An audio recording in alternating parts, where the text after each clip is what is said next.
Welcome to the class on Applied Computer Vision and Image Processing. Today we will speak about feature extraction. The agenda for today's talk is what is the need for feature extraction, why we need features in the image processing pipeline. We will then discuss shape features and wavelet features. After the discussion, we will speak about a few applications. Why do we need feature extraction in the image processing pipeline?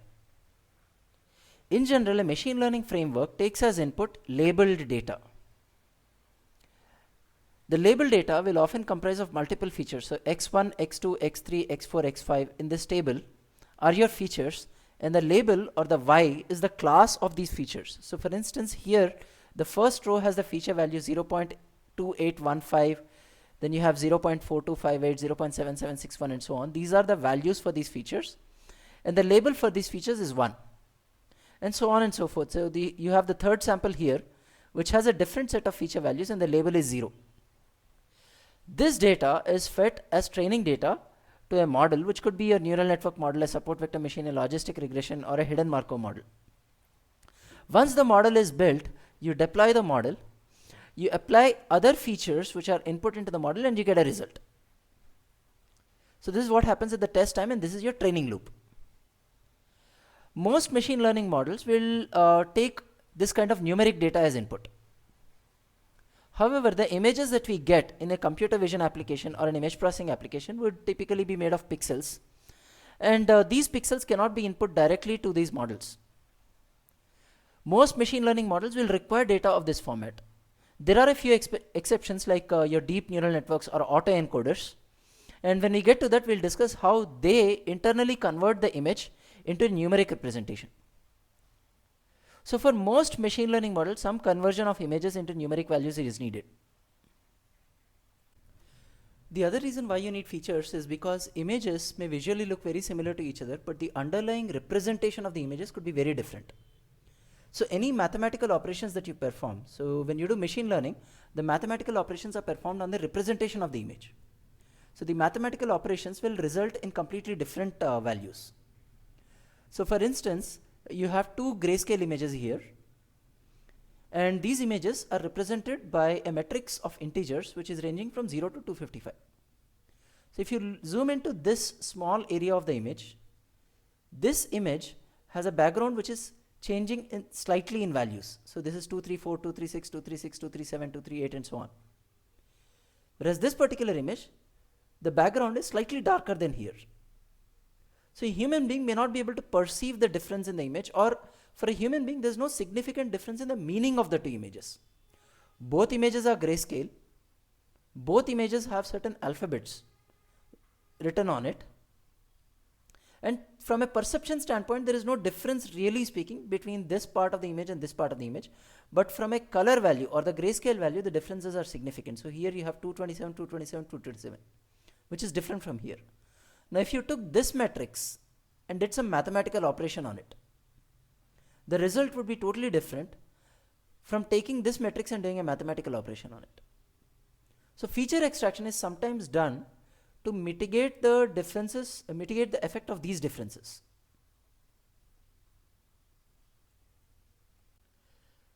This slide has some other examples of images where there is very little to no difference in the meaning of the image, but the grayscale values or the numeric values of the underlying matrix representation could be totally different. So for instance, here you have different alphabets printed using different fonts.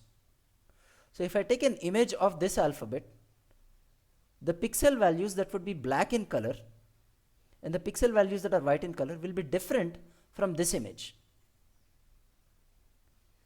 The sizes of the two images are also different. This is about 1 inch. This is about 0.8 inches and so on.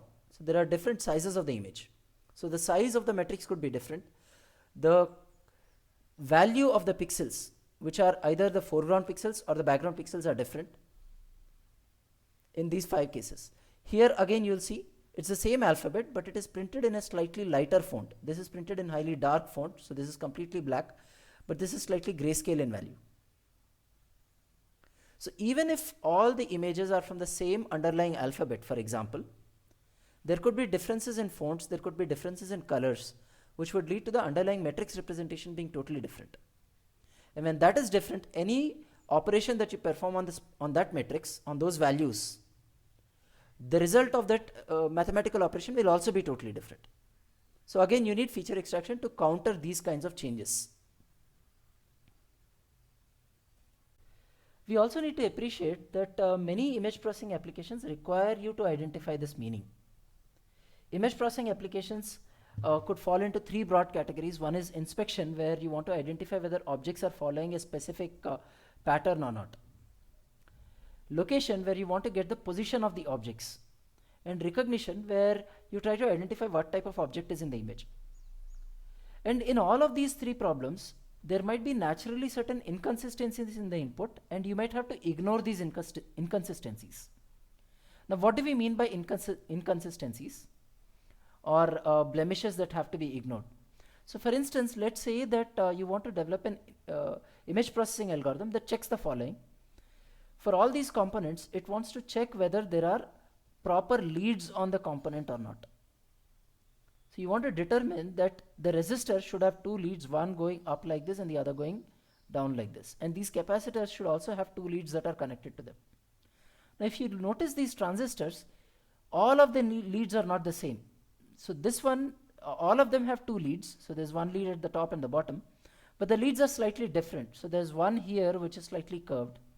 There's one here which is curved towards the other side, and so on and so forth. When you are examining this particular component and trying to determine whether there are appropriate leads on the component or not, you need to ignore the fact that these leads have slightly different thicknesses, or these leads are not completely straight.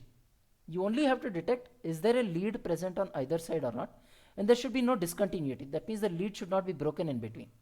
The wire should not be broken anywhere in between. That is all you are trying to detect. You might want to implement a feature extraction algorithm that determines the presence or absence of this wire or the lead, and focuses not on the straightness of the lead, but whether the lead is fully connected or not. So that could be a feature extraction technique that is important here. Similarly, here it might be important for you to determine that there should be one lead that is longer and the other one that is shorter. So you might need a feature extraction algorithm that focuses on that aspect.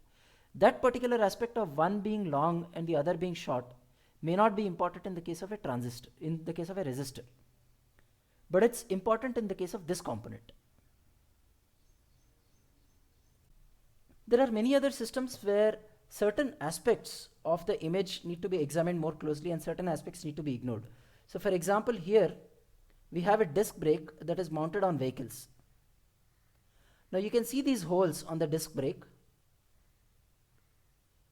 The dangerous part in a disc brake is when if you have blemishes or cracks on the disc. So rust spots of a certain size are okay. These holes on the disc brake are okay. But if there is a thin crack, that's not okay. That's a dangerous event waiting to happen.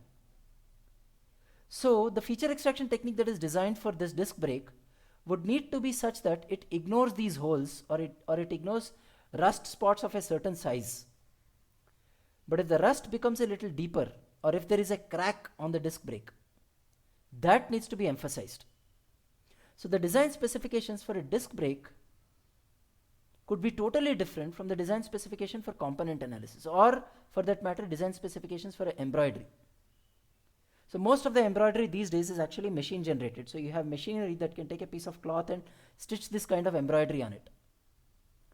Now there are analysis systems that monitor the cloth as it comes out from a machine, takes pictures or videos and determines if there are any blemishes or deformations on this embroidery. Now the system that has to watch out for this is looking for completely different patterns as opposed to this disc brake. And the disc brake might be completely different patterns as opposed to something that's analyzing components and the leads on components.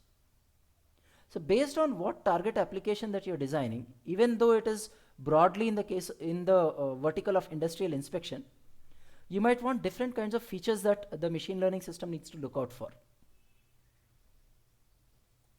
Let's look at the segmentation problem. Broadly, it is trying to identify what is the location or the 2D and 3D position of objects of interest, and it's trying to segment the object from the image. So for instance, here you have an input image and this is the result. The foreground object is highlighted in white color and the background is in black color. So you've been able to segment the aircraft from the sky. Similarly, here we have segmented a horse and the rider, which is illustrated by this white image, from the background. Interestingly, here even the seat on which the rider is seated, the saddle, is considered to be part of the background. So only the rider and the horse has been segmented out. Here you have an example of 3D segmentation and range imaging where depth is also identified.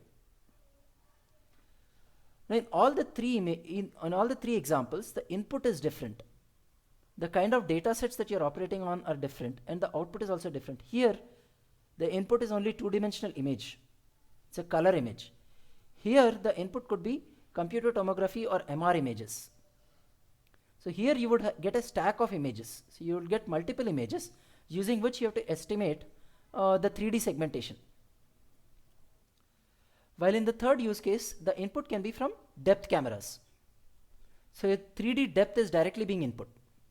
So while the output of all of these could broadly fall into this domain of identifying the location of objects or segmentation of objects, the input is totally different and the higher level output that is expected is different. Therefore, the features that are getting used would also be different in all these three use cases. Now let's look at the third broad category of image processing applications. Here we are trying to develop algorithms that can identify what is the content that is present in the image.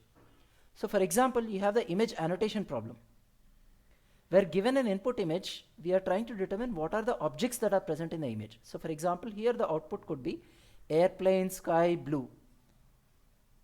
Here for this image, the answer could be horse, human, horse rider, lawn, and some applications could even output saying fence or barrel or even this tree line. In this case, the output would be lung, blood vessels. And in the case of a problem where you're trying to identify license plate or recognize the handwriting, the output could be the letters that are written in the license plate. So for example, the output for this image could be B886AJR and so on. One can appreciate that the three problems are taking slightly different images as input and the expected output is also different. In this case, the input is a two-dimensional image, possibly with some segmentation result. In this case, the input could be 3D segmentation along with some contextual information and some 2D image information. In this case, you have image information, but the output that is expected is words or the characters that are written in the image. And also you might be given specific information in this case that a particular license plate is coming from a certain country. So it has a specific format. That is not the case in these kinds of images. So within this broad category itself, within the broad category of recognition problems itself, you may have very different inputs and the expected output is also different. Because the inputs and outputs are different, the kind of features that you have to look for, the kind of details that the algorithm has to focus on could also be different. Just to summarize, applications may make certain demands from an image processing or a computer vision algorithm, and therefore the feature extraction should also be different for different algorithms so that it can handle these demands. For example, when we discuss this disk break analysis system, one of the specifications that is mentioned by the company might be that a crack can be at various angles and the system should still be able to detect that crack. So for example, a crack could be 0.5 millimeter in size, but this crack can be at 0 degrees, 45 degrees, 180 degrees, but the system should still recognize it irrespective of how the crack is oriented on the disk. So a crack could be like this, it could be horizontal, you should be able to detect it. The crack is vertical, you should be able to detect it. Or it is at 135 degrees, you should be able to detect it. So the kind of features that you extract from this image and the features that would highlight the crack must be invariant to that property. Similarly, the crack detection algorithm should be invariant to translation and scaling. So it doesn't matter whether the crack is present here or here or here or here. So the crack could be anywhere on the image, but you should still be able to detect it. Similarly, scaling. Any crack larger than 0.5 millimeter must be detected. So it doesn't matter whether it is half millimeter or 1 millimeter, you should be able to detect it. So that's affine invariance. So there might be certain feature extraction algorithms that need to satisfy affine invariance. Similarly, there could be feature extraction algorithms which require you to have stability across a variation of lighting. For example, you might develop an image annotation system where you're giving an input as an image and you want to annotate what is the object that's present in it. Now, each of these images may not have the same lighting. Therefore, the feature extraction that is implemented should be stable across these lighting changes. So for instance, here there is one kind of lighting, but here there is completely different lighting. And on these objects, the lighting is totally different.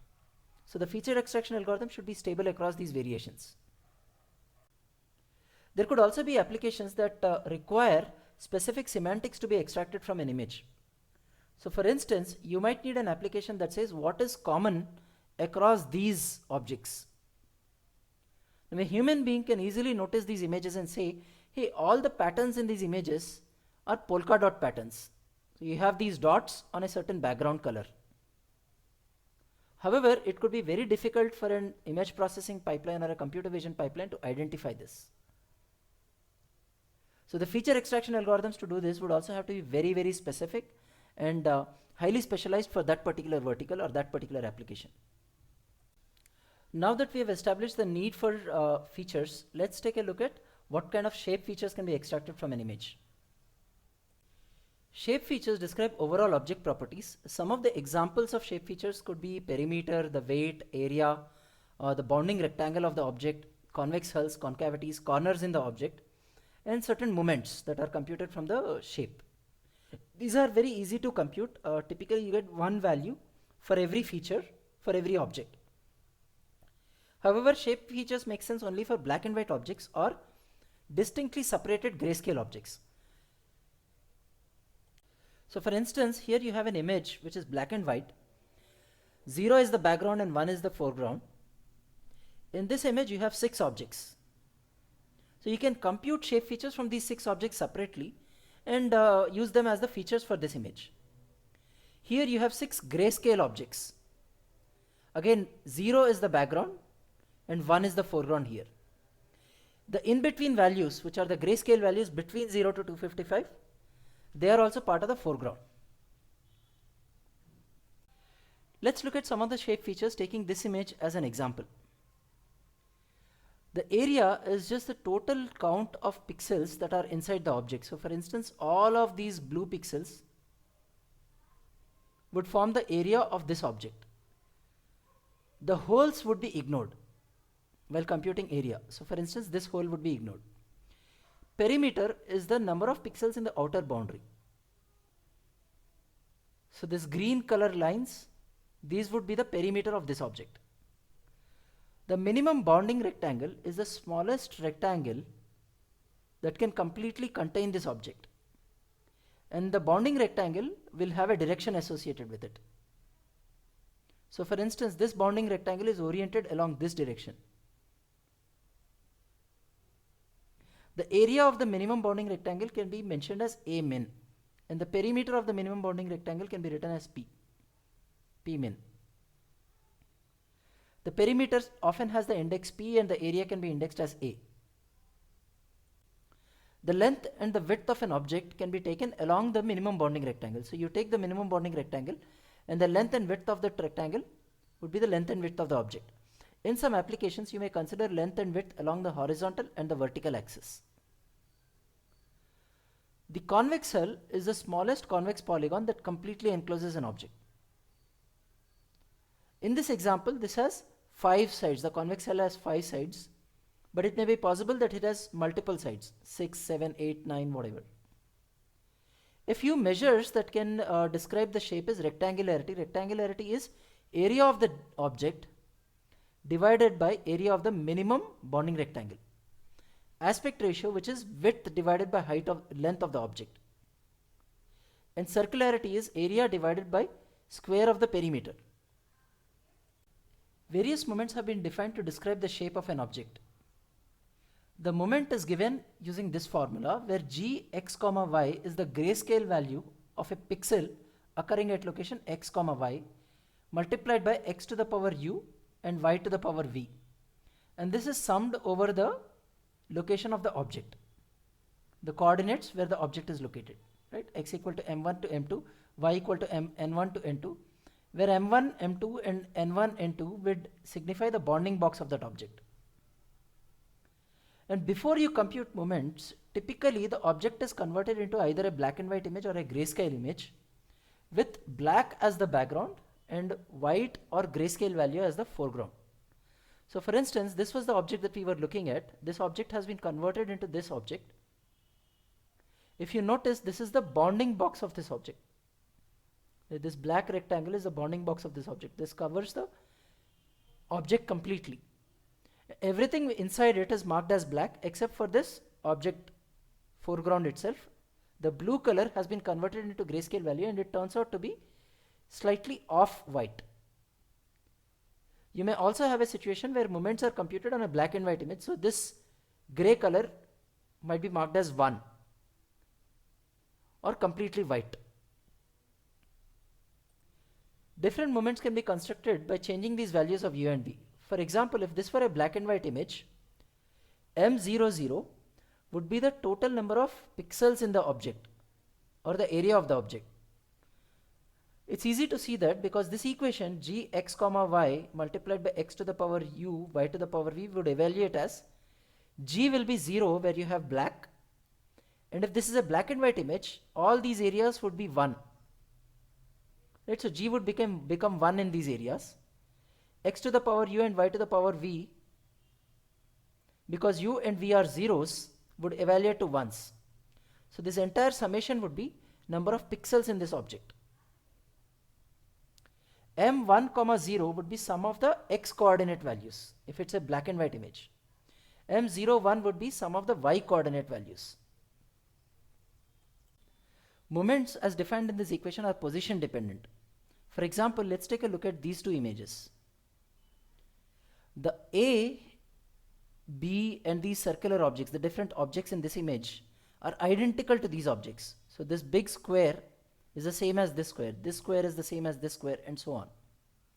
However, if you compute the moments for this alphabet A and the moments for this alphabet A here in the second image, the moments will be different because they are dependent on the coordinate value x and y. In order to avoid this position dependency, central moments have been created. Central moments are defined like this: mu u comma v equal to summation of the coordinates of the image. So for example, in the case of this object, m1 n1 will be the beginning of the alphabet A, so somewhere over here, and m2 n2 will be the end of the alphabet A, so some point over here. G x comma y is the grayscale value or the value 1 or 0, and x minus x bar to the power u and y minus y bar to the power v, where u comma v can range from 0, 1, 2, 3 and so on. This x bar and y bar are the centroids of the shape. By using this function, the moments that you get from this A, the alphabet A here and the alphabet A here, would be similar. Ditto with these other objects. Several central moments are defined, and these are the equations for the central moments. Now these values, while they are invariant to position, however they still are variant to orientation and scale. So if the object is either bigger or smaller, these moments would change. Similarly, these moments will change if the object is rotated. So normalized central moments or moment invariants, also known as who moments, have been defined. We are not going to go through the details of these moments, but I would strongly recommend going through these tutorials and papers. Concavity is also a feature that is used to describe the shape of an object. In this example object, there are 5 concavities. The first concavity is this one: 1, 2, 3, 4 and 5. One of the concavities has been highlighted, so this is one concavity, and this is the direction of the concavity. The size of the concavity, the direction and the perimeter of the concavity can also be used as features, along with the number of concavities itself. Another feature is the polar radial signature. The polar radial signature is the length of the line taken from the center of the object to every point on the perimeter. So for instance, this is the center of this object, and you can draw a line like this from here to this location, from here to the perimeter and so on. And these lines can be drawn at fixed angles. So you can take lines drawn at every 30 degrees from the axis. So you take the axis of the object and draw lines at every 30 degrees from this axis. So take the center, and using the center as a reference and the principal axis, draw lines at every 30 degrees going all the way to the perimeter. So this is line number 1, this is line number 2, this is line number 3, and so on. And measure the length of these lines. That will give you polar radial signature. Corners can also be used as features. There are 10 corners in this object, and these can be detected using structuring elements. And you can come up with various definitions for corners. The boundary chain code is a shape feature that represents the outer boundary or the perimeter of the pixels of an object. These boundary pixels are defined using directions, which are like this. So for instance, there is this direction 0, which is traveling horizontally. Then there is the direction 1, which is like this at 45 degrees. Direction 2, 3, 4, 5, 6, and 7. You can define your own directions. It does not have to be in this fashion, but this is the commonly used directions that are used to define a boundary chain code. Now let's say, for example, you have this rectangle. It has a width of 6 pixels and a height of 4 pixels. The boundary chain code would start getting computed from here. So for instance, this would be the first pixel. And after this pixel, you would travel horizontally along this direction. So you can travel either in the clockwise direction or anti-clockwise direction, but clockwise is more common. So you would travel in the clockwise direction, and this is the next direction that you have to travel in, and that direction is this 0. So you'll travel in this direction, and you would do that 5 times, and you would reach this pixel. After that, the next boundary pixel is in this direction, the bottom direction. That is the direction 6. And you have to travel like that 3 times till you get to this pixel. And then you again travel in this direction to get to this pixel, which is direction 4. 5 times you have to travel in the direction 4 till you get to this pixel. And from this pixel, you have to travel upwards 3 times. So in this direction to get to this pixel. And you have come back to the starting pixel. The BCC computation stops when you get back to the starting pixel of the boundary. Now for this rectangle, the BCC would be 0, 0, 0, 0, 0, 6, 6, 6, 4, 4, 4, 4, 4, 2, 2, 2. If you had the coordinate of this point, of the upper left hand corner point, and this value, you would be able to recreate the object completely. Now if there are any holes in this object, those holes should also be separately represented using the boundary chain code, and those would be called as the inner boundary chain codes. Now that we have covered the need for features and shape features, let us discuss wavelet features. Wavelets are a method of processing an input signal into the form of combinations of basis functions or fundamental functions. An example of basis could be sinusoids at various angles or gradients at different angles. For instance, this is an input image that we have taken from Google Maps. If you identify wavelets at different angles, Gabor wavelets at different angles, this is the image that you would get. So you would notice that there is high response to certain areas like roads, buildings, and there is very low response to smooth textures. So for instance, this area does not have any significant edges and the texture is smooth. So the corresponding area does not have a high response. But this area has strong edges and there is a high response at that strong edge area, and so on and so forth in the remaining places as well. Here there is an example of a Chinese character, and there is a response to Gabor wavelets. The Gabor wavelets at 0 degree are able to give a high response to horizontal lines. So for instance, if you see here, there is a nearly vertical line or a line that is at 135 degrees. Similarly here there is another line which is approximately between 45 to 60 degrees. There is no response to these two lines in the Gabor filter. But all the horizontal lines have a good response. Look at this part here. There is no response to this portion. There is no response to these marks. If you take the response at 90 degrees and 45 degrees, The 45 degrees especially does not have any response to horizontal lines. The 90 degree also does not have any response to horizontal lines. But they respond to 90 degree and 45 degree lines. If you notice these images, here there is a strong response to these nearly vertical lines. When you combine the image using the response of all of these filters, this is the image that you get. So these kinds of wavelets and filter banks are capable of extracting edge features or features of the image that are oriented at a certain angle. We'll see how to extract these features and how these can be useful in applications. In earlier lectures, we have studied that Fourier series coefficients can be used to express a signal as a combination of sinusoids. For instance, this one-dimensional signal can be decomposed into these sinusoids.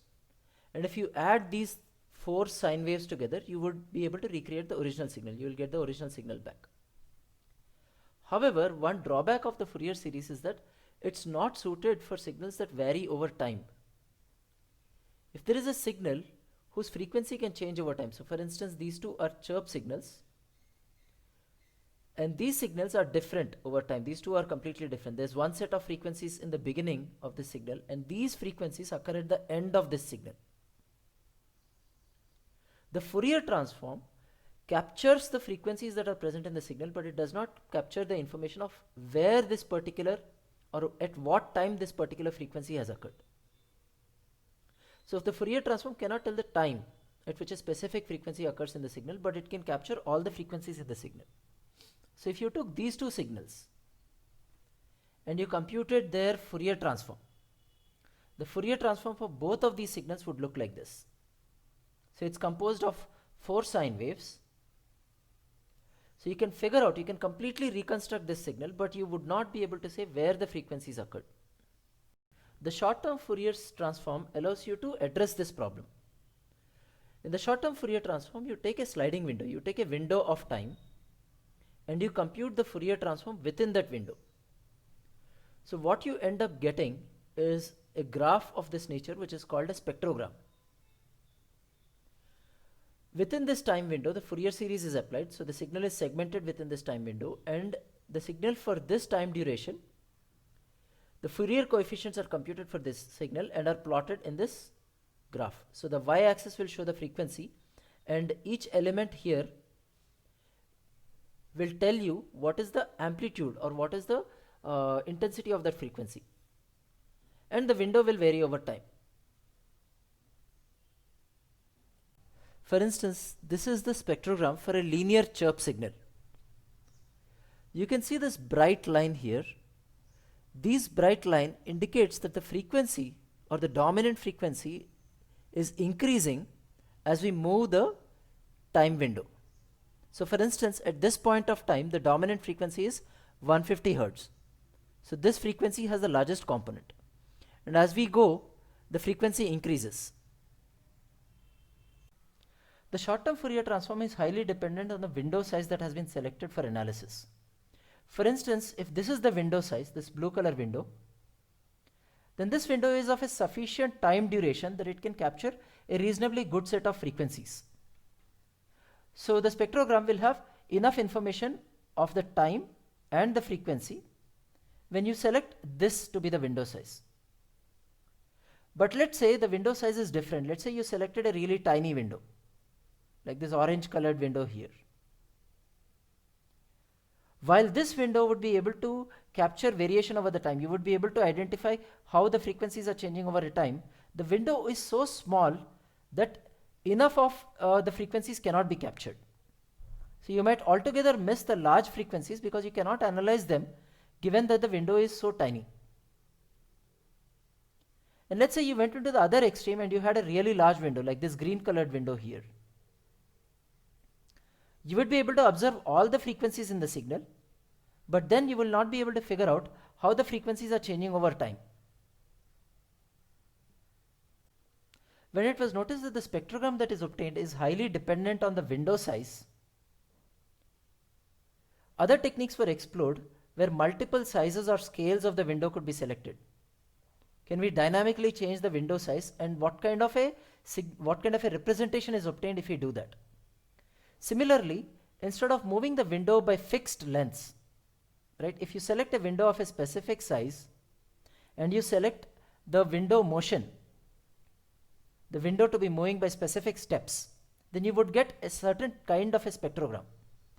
But what if you not only could change the window size, but if you could change the amount of time that the window has to travel, then you might get a much richer information in this signal, in this representation. Wavelets came about by examining this aspect. How can you dynamically change the window size, and how can you dynamically change the amount of time that you have to move the window by?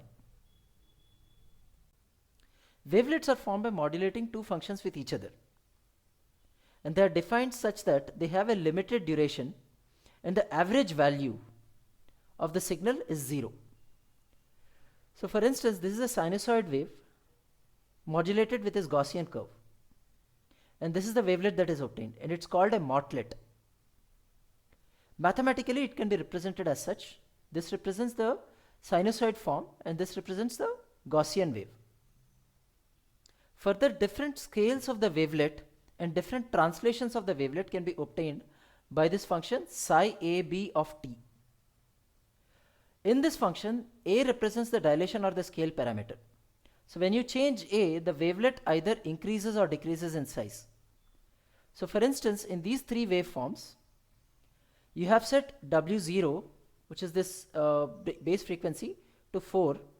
B0 has been set to 0, so there is no displacement of the wavelet. And A has been set to different values, 2, 4 and 8. Now this first one is A equal to 2. The second one is A is equal to 4. So when A is set to 4 here in this equation psi, what you end up getting is a slightly stretched out wavelet, which looks like this. And when you set A is equal to 8, this is an even more stretched out wavelet. When you change the value of B, so B has been set to 0 in all of these three waveforms, but when you change the value of B, the wavelet moves over the time scale. The B function gets applied here and here on the time parameter. When you change B, that is when you increase B from 0 to let's say 1, 2, 3, 4, the wavelet will move along the time scale towards the right. Let's examine how wavelets allow us to get over the problem that we saw in short-term Fourier transform, namely the problem of selecting an optimal window. The way wavelets get applied in an input signal is, for instance, you take this wavelet and you correlate this wavelet with this part of the signal. This is a wavelet at a certain scale or at a certain value of A. A is equal to 2, and we are applying it in this part. When we change the value of B, we can move this signal, this wavelet, along different parts of the signal. And as we correlate the wavelet at different time periods of the signal, we will get different values depending on what is the frequency and the amplitude of that signal at that particular time location. And the values that we get from this correlation can be stored in this graph. Now this representation is called a scaleogram because the response of different wavelets at different scales at different time intervals on the input signal can be represented here. You can change the scale by varying the parameter A in this equation, and you change time by varying the parameter B in this equation. The continuous wavelet transform for a particular scale and a translation parameter or a position parameter of the wavelet can be obtained by integrating the input signal with the wavelet over time t. And once you get the continuous wavelet transform, the original signal can be recovered by integrating the continuous wavelet transform over different values of A and B. The discrete wavelet transform can be obtained from the continuous wavelet transform in this manner. The scale parameter A is set to A0 to the power of u, where A0 is a constant set to greater than 1 and u is an integer. Thus, by changing u and A0, we can get wavelets of different width. So for example, if A0 is set to a constant value of 2, then at u equal to 0, 1, 2, we will get the scale to be 1, 2, 4 and so on. the translation factor B is made proportional to the wavelet width. And the wavelet width depends on this parameter. So B is set to V B0 of A, where B0 is a constant that's greater than 0 and V is in integers. Therefore, the wavelet equation translates to this, which in turn gets reduced to this form. The discrete wavelet transform of a particular signal, right, of a particular signal f of t, where t is time and f is the signal value at time t, is obtained using this equation. This is also called the analysis equation. The original signal can be reconstructed using the inverse discrete wavelet transform from these coefficients. These will be the coefficients that are obtained at different values of u and v. You sum over the different values of the coefficient and you use this equation. The discrete wavelet coefficients are extracted using these equations. The wavelet function itself is defined using this. The wavelet parameters, the scale and the transition parameters, are these. And therefore, the discrete wavelet coefficients are evaluated using this summation over time. You will notice that this function psi is a wavelet of a fixed duration, and this is something we have already discussed. Because this is of a fixed duration, this function, when correlated with an input signal, will yield a non-zero value only across this small area. At all other positions of the input signal, this function will be 0. In order to get non-zero values, you'll have to translate this function, and that's what this value VB0 does. A0 to the power of minus u controls the scale, or what is the size of this function, and VB0 is controlling the translation of this function across the input signal to give you different values of the discrete wavelet transform. Now, when the scale is small, that means for small values of A or for small values of U, the number of translations that you will have to do in order to cover the entire signal of a certain duration is more than when the value of U is larger. Because of that reason, the number of coefficients will also be more at a smaller value of A. So the scaleogram is obtained in this fashion. At a lower scale, you get more coefficients, and at higher scales you get lesser coefficients.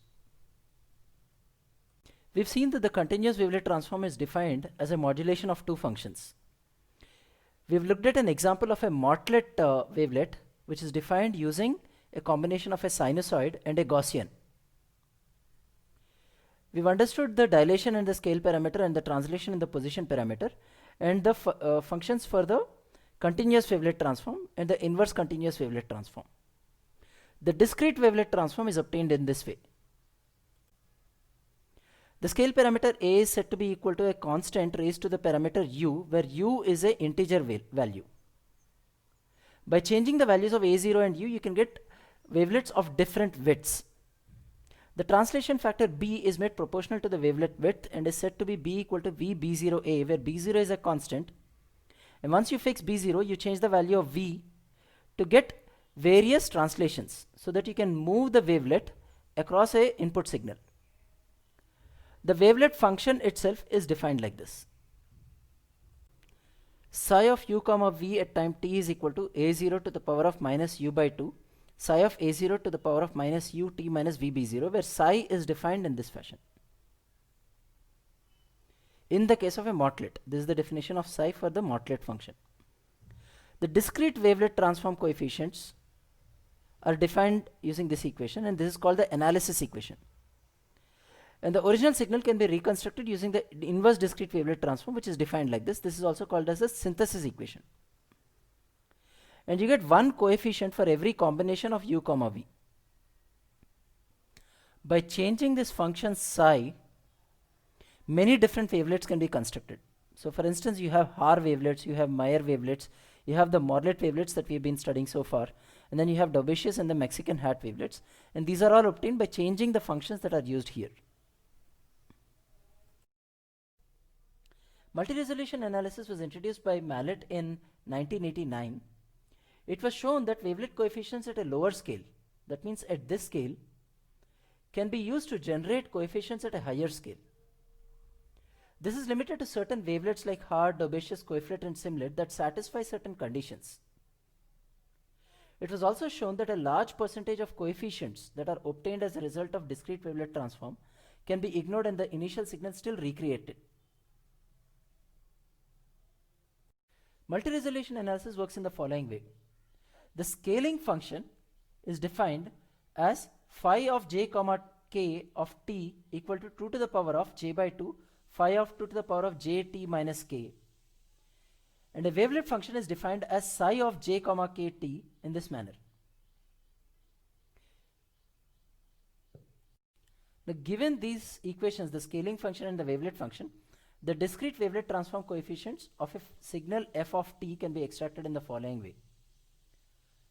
The approximation coefficients w of phi can be extracted as w phi of j0k is equal to this, where the summation is with the function f of t and phi of j0k t, and the detailed coefficients are extracted using this equation. Now, given the approximation coefficients and the detailed coefficients, a signal f of t can be reconstructed in the following manner. It was also further proved that the coefficients can be obtained in this way, where equation number 1 gives you the approximation coefficients and equation number 2 gives you the detailed coefficients. Equation number 1 and 2 are what actually allow you to generate wavelet coefficients at a higher scale from wavelet coefficients at a lower scale. So if you notice this equation carefully, j plus 1, or rather w of phi j plus 1 comma m is representing coefficients at a lower scale, and w phi j0 comma k is representing coefficients at the higher scale. Ditto with the detailed coefficients. We have not gone through the detailed derivation of why these scaling functions and wavelet functions are defined the way they are defined, and also how these equations are able to generate higher scale coefficients from lower scale coefficients. The derivations are not relevant directly to our discussion and this course, but I would strongly recommend going through either this paper or through this tutorial on wavelet transform.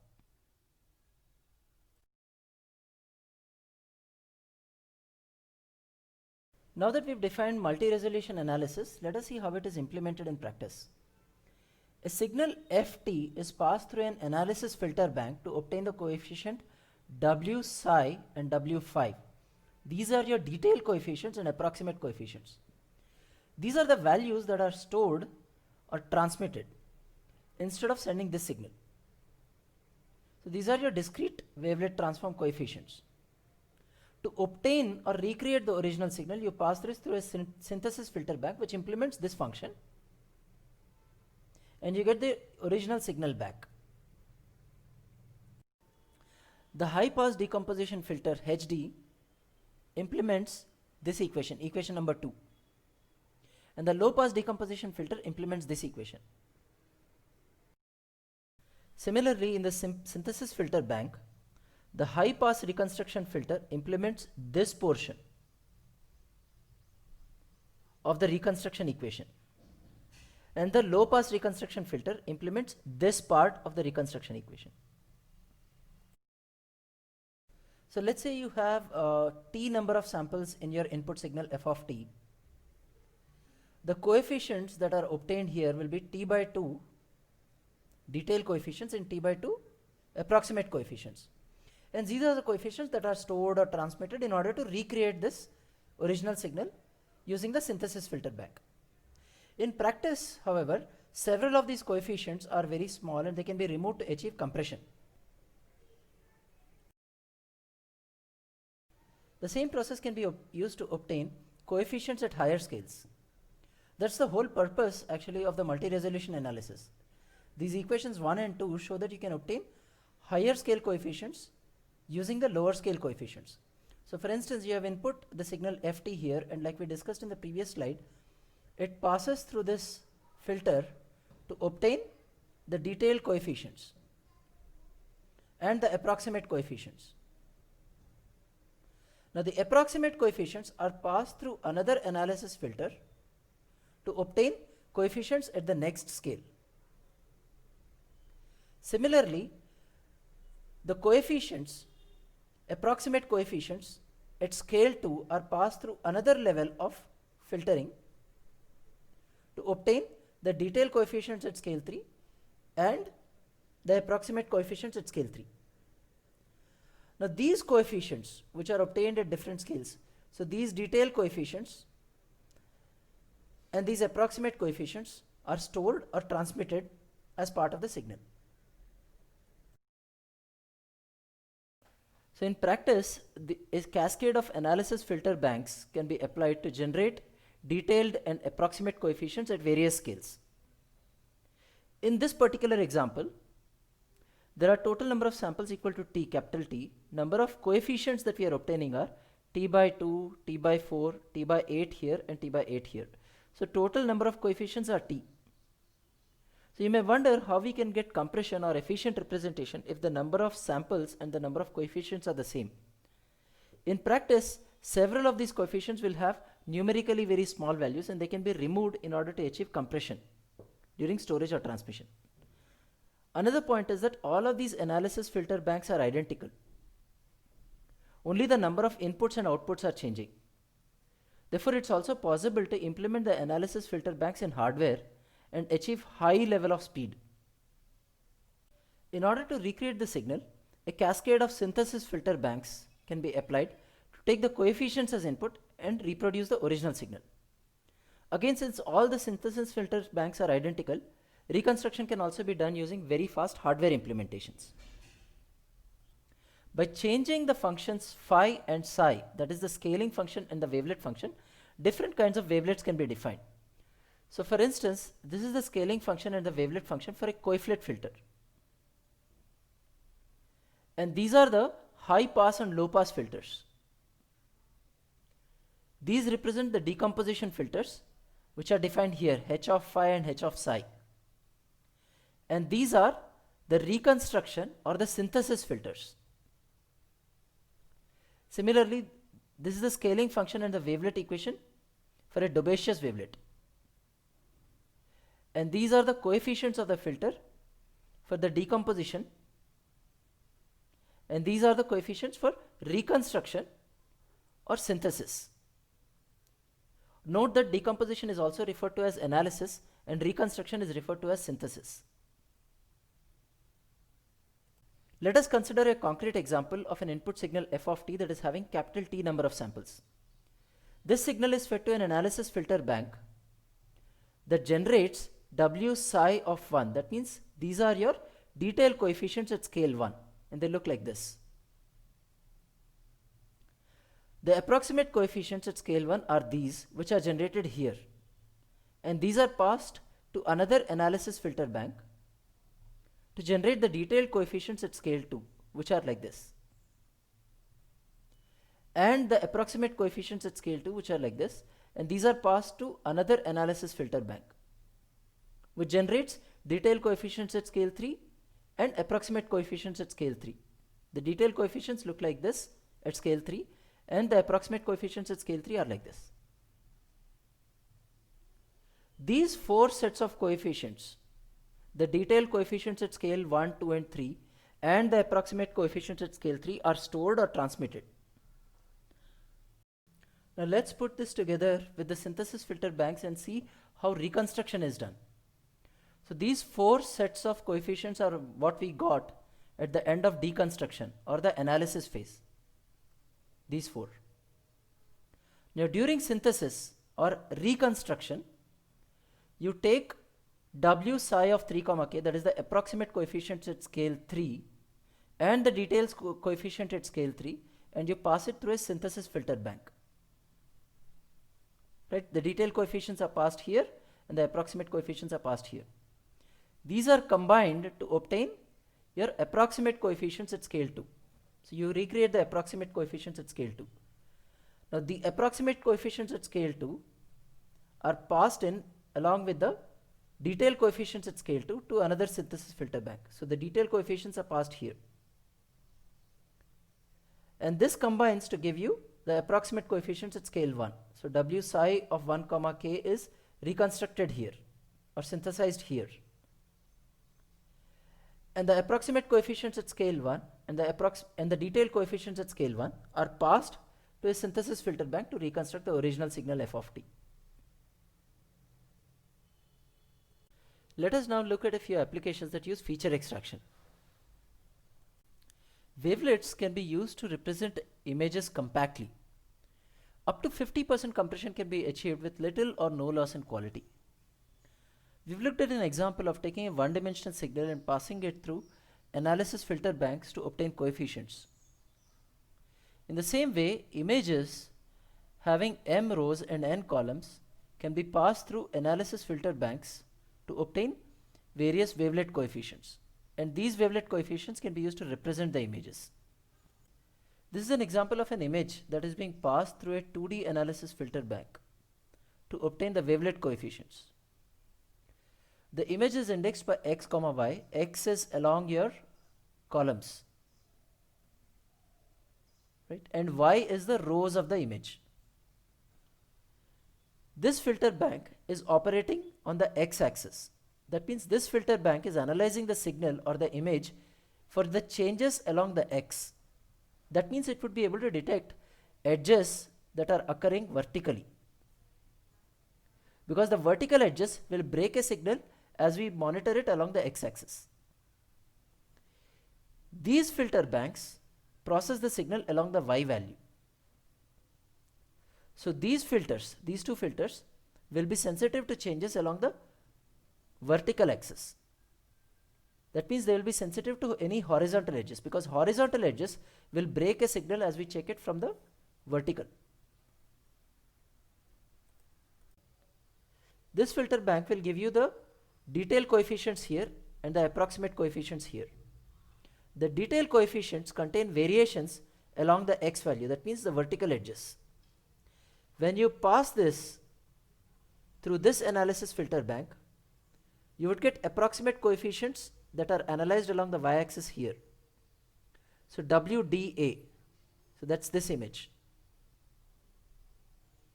You can see that because here we are looking at the approximate coefficients along the y-axis and the detailed coefficients along the x-axis, we are able to detect the edges, the vertical edges.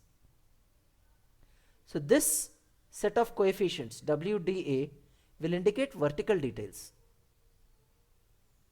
Similarly, the results of this particular filter bank are coming like this. So you are getting the approximate coefficients from here and you are analyzing the details along the vertical axis. So this set of filters would be able to monitor the horizontal edges, and this is what you see in this image here. WAD, the horizontal details are obtained here. The approximate coefficients at scale 1 represent the downsampled image, and the detailed coefficients at scale 1 represent information along the diagonals. We've seen that you can take an image as input, pass it through an analysis filter bank, and you can obtain a set of coefficients. These coefficients can be passed through a set of synthesis filter banks, and you can recreate the original image. Multiple levels of 2D analysis filter banks can be applied to obtain coefficients at different scales. So for instance, we have passed this image through one set of 2D analysis filter banks to obtain these 4 coefficients, right? WDD, WDA, WAD, and WAA. Now the approximate coefficients at scale 1 are passed through another set of 2D analysis filter banks. This 2D analysis of filter banks will be identical to this set of filter banks, except that the input will be downsampled. So the input, let's say the input image has 1024 rows by 1024 columns. This one would have 512 rows and 512 columns. and the output would be another set of coefficients at scale 2. This slide shows an input image and the discrete wavelet coefficients at 2 scales. These are the discrete wavelet coefficients at scale 1. So you can see the horizontal features are here and the vertical features are here. These are the diagonal features and these are the approximate coefficients. At scale 2, this is how the result would look like. These three sets are the same as the ones here, but you have additional features coming up at scale 2.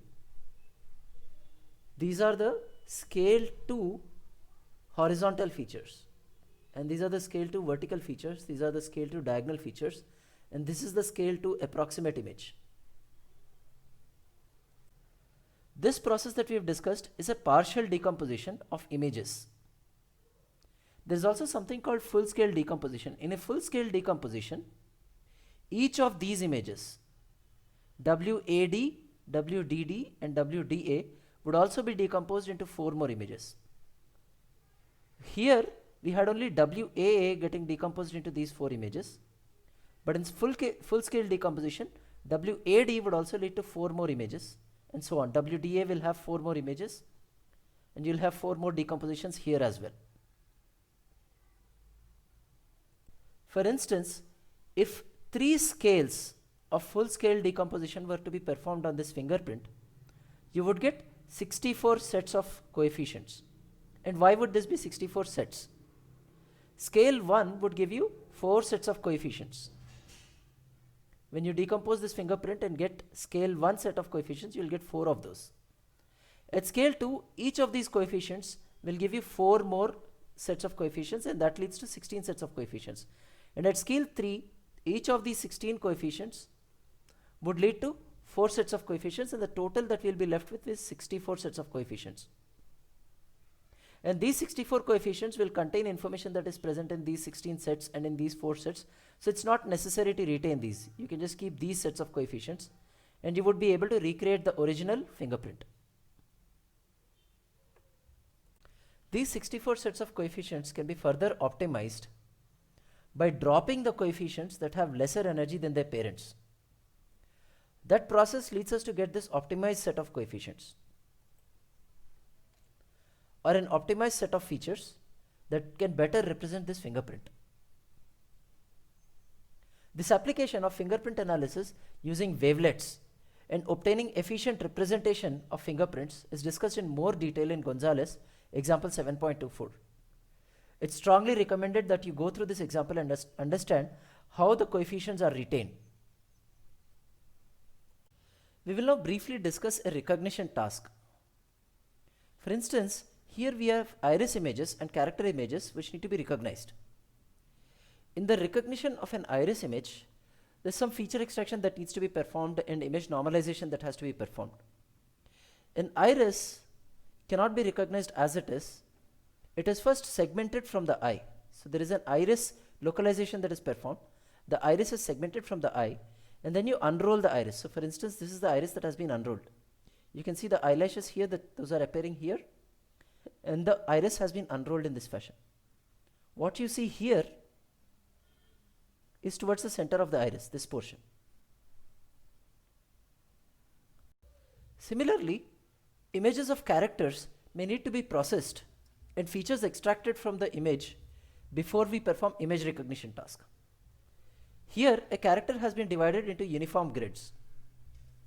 It's been divided into 16 grids, 4 along the vertical and 4 along the horizontal.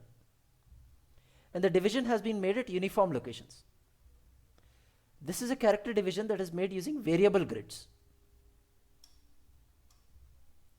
The difference between these two is that here, along the x and the y coordinate, the places where the coordinates where the image has been cut is uniform. Whereas here, the image has been cut at non-uniform locations to ensure that the same number of pixels may be present in every block or every segment that is obtained. So each of these 16 segments must contain the same number of foreground pixels. In this case, the foreground pixels are the black pixels. The next step in this process would be to apply a filter on the image to obtain certain information. So for instance, on this particular block, we are showing a small part of the image, which is blown up like this, and we apply Sobel filters to extract this information. This is the result of applying Sobel filter, the horizontal and the vertical Sobel filter on this part of the image. From the result of the Sobel filter, you can obtain the angle of the gradient at each position in the image. So for example, at certain locations, the angle of gradient is minus 45 degrees. At certain other locations, the angle of gradient is 45 degree, and so on. And you can also determine what is the magnitude of the gradient. That means how strong was the edge at that particular pixel. So for instance, the strength of the edge at a certain location is 360 and the angle is minus 45. At some other locations, the angle is still 45, but the magnitude or the strength of the gradient is much larger. After obtaining the magnitude of gradient and angle of gradient from a block, one can convert the angle of gradient and the magnitude of gradient into a feature vector. An example of how to do this conversion is shown here. So let's say this is the block on which we have computed the angle of gradient and magnitude of gradient. The angle is quantized in the following fashion. So the angle has been quantized in steps of 15 degrees. So this would mean angle from 0 to 15. And here we are depicting how many such angles have a magnitude of gradient that is greater than 500. So for instance, there are many angles which are 0 right here. But these three angles do not have a magnitude greater than 500, so they won't be counted. But this particular location has an angle of 0 and the gradient is 510. It's greater than 500, so you increment the count of this feature. Similarly, there are some angles at 0 here. So there's an angle 0 here, which has a magnitude of 1020. So this is again incremented, and so on and so forth for every location where there's an angle 0. So you count the number of times the angle is between 0 to 15 and the magnitude is greater than 500, and you place that count here. Similarly, this particular feature would count the number of positions where the angle is between 15 to 30 degrees and the magnitude of that gradient is greater than 500, and so on for everything. And here the angle should be between 165 to 180 and the threshold is 500 again. The magnitude of gradient should be more than 500. The shape features that we have studied can also be included as part of the feature extraction process. For instance, given this input image, one can extract pixel density, concavity, number of corners in the image, and use them as part of the feature extraction process. These shape features can be extracted from the entire image, or you can extract these features from each block separately. Some of the features that we have discussed are suitable only for black and white images. That is when the image contains only 0 and 1 or 0 and 255. Some of the features are suitable if the image is grayscale. That means it has all the values from 0 to 255. For most recognition tasks, the images need to be pre-processed in some form in order to extract features. So for example, the iris image here has been segmented out and it has been normalized to obtain this image. Similarly, characters have been divided into 4x4 blocks, and many a times in character recognition you tend to convert the character image into a black and white image. So the grayscale image is converted into a black and white image. In the case of iris recognition, the grayscale image is retained as it is. It is normalized and the grayscale image is used directly for feature extraction. The feature extraction process would convert the image into a set of features. So for instance, every row here would represent one such image, and the label would be the label of the image. And this would be fed as input to a machine learning algorithm.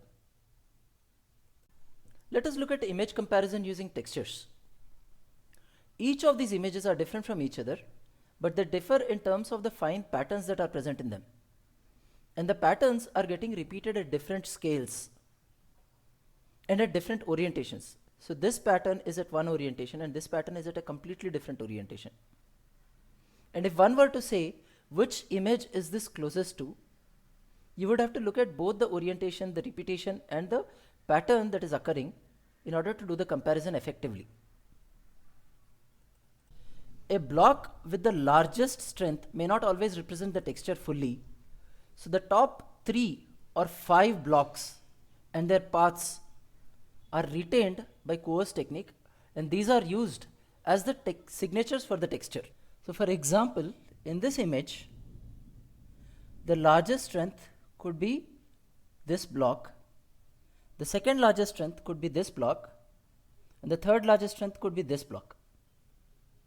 And the path for this block is this, the path for block B1 is this, and the path for this block is this path here, the red one. And these 3 might be used as signatures for this particular image. One method of extracting textures and analyzing them was implemented by Kuo in 1993. In this method, the input image is first decomposed using discrete wavelet transform into 3 scales. Scale 1, 2 and 3. One of the decompositions, this one, is further decomposed. And then again one of the decompositions is further decomposed. Using this decomposition, a tree structure is built. And in this tree structure, every leaf node stores the strength of the coefficient set. So for instance, this leaf node B1 is storing the strength of this coefficient, of these sets of coefficient. C1 is storing the strength coming from these coefficients. And D1 stores the strength coming from these coefficients, and so on and so forth for the entire tree. After building this tree, the largest strengths, that is the path that connects the largest strengths, is noted down, and that is used as a signature for a particular texture. So for instance, for this texture, the signature could be A, B, B, B. In a method published in 2003, the input image is first converted into discrete wavelet transform coefficients at 3 scales. And multiple features are extracted from each of the coefficient set. So for example, from B1, you might extract several features such as mean, standard deviation, contrast, energy, and so on. From C1, you would extract the same features. From D1, you would extract the same features, and so on for all the feature sets in the 3 scales. And these features would be used as texture signatures in a classification engine. Image blending and synthetic image generation are fun applications of using discrete wavelet transform and the reconstruction to generate artificial images. For example, here you have an input image on which a mask is applied to generate this image. The DWT decomposition at 3 scales is like this. Similarly, you take this image as input, obtain the DWT decomposition. If you perform a weighted sum of the DWT coefficients, you would get another set of coefficients at 3 scales. And when you reconstruct an image using this set of coefficients, you would obtain this image. Other cool applications include generating blended textures. This is a texture that is obtained by blending a brick wall with a plaster wall. Some other applications include generating synthetic textures or simulated textures. For instance, this texture looks like the surface of the moon. This texture is very similar to this texture, but is not the same. It's different. If you asked a human being whether these two textures are exactly the same, they would say, hey, the texture looks similar, but they are not the same because there are differences here. Right? Similarly, this looks like the bark of a tree. Both of these look like the barks of a tree. But they are different because here and here, the images look totally different. But they are similar again in texture. And so on and so forth for all the images. Again, this is an example of texture copying, where the texture from the center of the image has been copied into the edges. This kind of simulated images and synthetic image generation or image blending is quite cool when you apply it in graphics, or computer animation. To summarize, we studied the need for features. We then looked at a few shape features, concavity features, radial signatures, corner detection, boundary chain codes, and central moments. We also discussed wavelet features, the discrete wavelet transform in the form of decomposition and reconstruction. We then spoke about certain applications, image compression using the discrete wavelet transforms, feature extraction for iris recognition and character recognition, and we also spoke about fun applications like image blending and synthetic texture generation. Thanks everyone. I hope you found this lecture interesting and looking forward to see you in the next class. Have fun and enjoy.